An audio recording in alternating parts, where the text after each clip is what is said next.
तो फिर हम लोग क्लास 8 का और प्रश्नावली 3.3 का क्वेश्चन ही बनाएंगे, जो कि क्वेश्चन नंबर ये से है 6 है। इसके पहले हम लोग 5 सोल्व किए हैं, इसमें 6 है। तो ये क्या बोल रहा है कि समानांतर चतुर्भुज के दो आसन कोणों का माप बराबर है। यहाँ पर दिया है कि यार किसी समांतर चतुर्भुज के दो आसन कोणों का माप बराबर है, तो समांतर चतुर्भुज के सभी कोणों का माप ज्ञात कीजिए। सेम वही वाला क्वेश्चन है, थोड़ा सा इसमें चेंज कर दिया है, तो उसके लिए कोई बात नहीं है, हम फिर से करेंगे इसको। एक समांतर चतुर्भुज में बना लिया, ठीक है, और इसका नाम भी दे दिया ए और बी सी और डी, ठीक है, ये मैं बना लिया। अब यहाँ पर क्या बोल रहा है कि बोल रहा है कि दो आसन कोण, तो आसन कोण हमारा क्या होता है? आसन कोण ये और ये आसन कोण होगा, ये और ये आसन कोण होगा, ये और ये आसन कोण हो सकता है, ये और ये आसन कोण हो सकता है, ठीक है। तो हमारा ये मैं मान लेता हूं कि हमारा आसन कोण क्या है, बोल रहा है कि दो आसन कोण, तो दो आसन कोण हम मान लेते हैं। आसन कोण हमारा हो गया कोण ए और हो गया कोण ए और प्लस कोण डी, ये दो आसन कोण दिया है।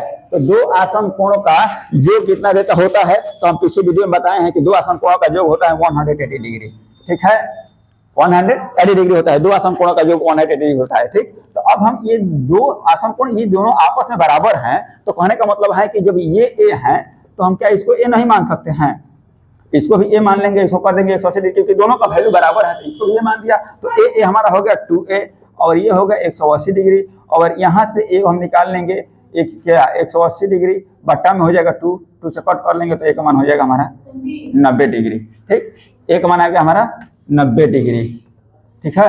जब हमारा ए का मान पता लग गया, तो हमारा जब ये पता लग गया तो हमें को ये भी पता लग जाएगा, ये पता लग गया 90 डिग्री, तो ये भी तो 90 डिग्री ही होगा। अच्छा, इसको छोड़ देते हैं हम, हमारा ए का मान पता लग गया, ए का 90 डिग्री हो गया, तो जब इसका 90 डिग्री हो गया तो इसका भी 90 डिग्री ही होगा। क्यों? यहां पर दे देते हैं हम, ये किस एंगल से बराबर किए हैं, तो ये किए हैं आसन कोण से, ठीक है। और यहां पर जब ये 90 किया, ए बराबर 90 डिग्री, तो कोण सी बराबर भी हम क्या करेंगे 90 डिग्री। क्यों? यहां पर दे देंगे हम सम्मुख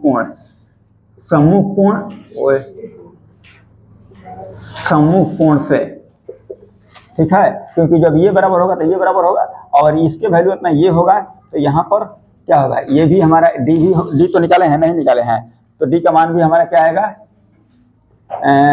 डी बराबर आएगा हमारा 90 डिग्री, ये भी 90 डिग्री आएगा, और कोण बी भी 90 डिग्री ही आएगा, और इन दोनों का नाम दे देंगे हम सम्मुख कोण। यहाँ पर दिए हैं, तो ये भी तो सम्मुख कोण होगा, सामने का कोण, तो ये भी सम्मुख कोण हो गया, सबका निकाल दिए, ठीक है।